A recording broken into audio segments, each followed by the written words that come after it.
Альберт Эйнштейн, Макс Планк, Вернер Гейзенберг, Вольфганг Паулиннің еңбектері шыққан Spring and Nature баспасынан қазақ ғалымының кітабы жарық көрді. 25 жастағы композитор Рахат Би Әбдісағиннің кванттық механика және авангардтық музыка жинағы таңдаулы туындылар тізімінде. 14 жасымда математика және заманауи музыка атты еңбегімді жариялаған болатынмын.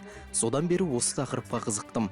10 жылдық зерттеу жұмысымның нәтижесі жаман емес секілді. Еңбегімде Карл Хайнц, Штокхаузен және Джон Кейдж музыкаларының құрылымына талдау жасалған.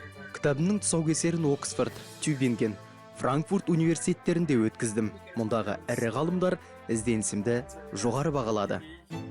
Spring and Nature академиялық әдебиет және кванттық физика саласындағы ең үздік баспаның бірі. Одан тек ғылыми деңгейі жоғары авторлық еңбектер шығады дейді отандық ғалымдар.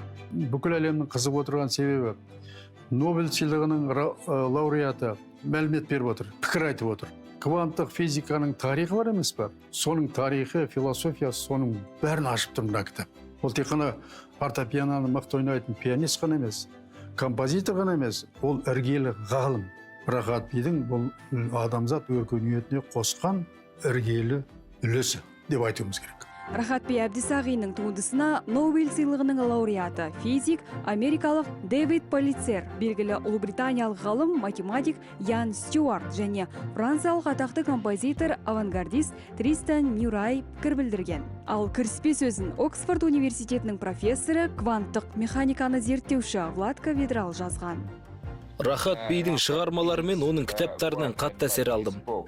Қазіргі заманғы музыка мен өткен ғасырдағы жаңа физикалық теориялар арасында таңғажайып параллельдер бар екенін байқадым.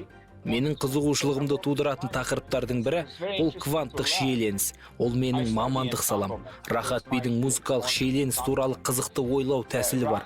Онда музыкалық ноталар бір-бірімен ойнағанда дыбыс шығарады. Бірақ формальды музыкалық шеңберге сәйкес келмейді.